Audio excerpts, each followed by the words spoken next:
DNA मित्रों, Iran के महायुद्ध से दुनिया में जो खलबली मची है, उसके बीच भारत लगातार अपनी ड्रोन पावर में इजाफा कर रहा है। अब हम आपके सामने भारत के इसी ड्रोन मिशन का विश्लेषण करने जा रहे हैं। इस विश्लेषण में आपको सबसे पहले भारत के लॉन्ग रेंज ड्रोन प्लान यानी लंबी दूरी के ड्रोन से जुड़े प्लान की जानकारी बेहद गौर से देखनी चाहिए। मित्रों, भारत में शेषनाग 150 ड्रोन पर तेजी से काम चल रहा है। ये ड्रोन एक भारतीय कंपनी बना रही है और सऊदी अरब में हुए एयर शो के दौरान इसकी पहली झलक दुनिया ने देख भी ली।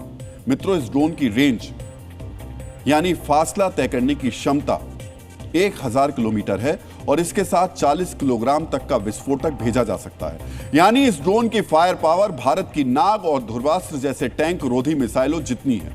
शेषनाग नाम का ये ड्रोन लगातार 5 घंटे तक अपने टारगेट का पीछा कर सकता है। इसकी सबसे बड़ी खासियत यह है कि अगर सैटेलाइट से जीपीएस सिग्नल ना भी मिले तब भी ये ड्रोन अपने टारगेट की दिशा में आगे बढ़ सकता है।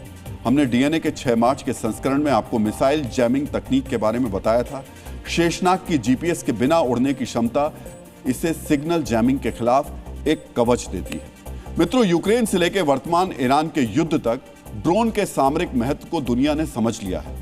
ईरान के युद्ध में तो हालात ऐसे हो गए कि ईरान के शाहिद ड्रोन से निपटने के लिए अमेरिकी सेना को यूक्रेन के सैन्य हल्कों की मदद लेनी पड़ रही है, क्योंकि यूक्रेन के खिलाफ रूस ने ईरान की तकनीक पर आधारित ड्रोन्स का इस्तेमाल किया है। यही वजह है कि भारत अपनी ड्रोन क्षमताओं में लगातार बढ़ोतरी कर रहा है। भारतीय सेना ने तो थल सेना की हर बटालियन में एक अश्नी नाम का प्लाटून भी तैनात किया है। इस प्लाटून के जवानों को निगरानी और हमला करने वाले ड्रोन्स को चलाने की ट्रेनिंग दी गई है।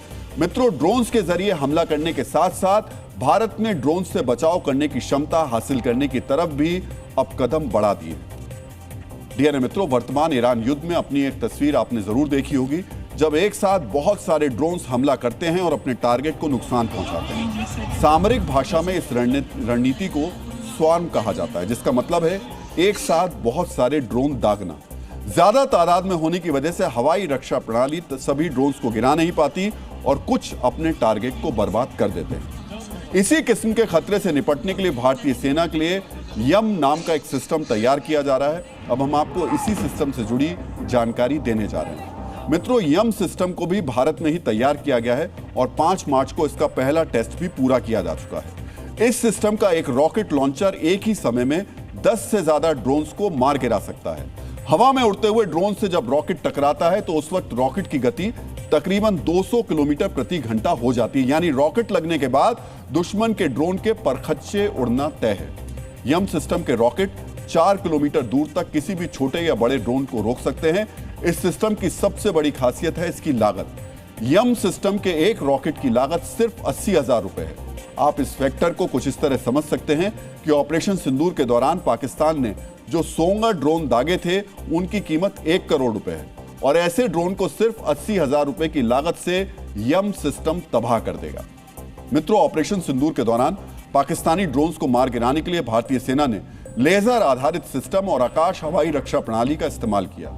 जब यह यम सिस्टम तैयार हो जाएगा तो भारत के पास दुश्मन के ड्रोन से निपटने के लिए एक मिनी आयरन डोम होगा, जिसकी लागत काफी कम और निशाना बहुत अचूक होगा।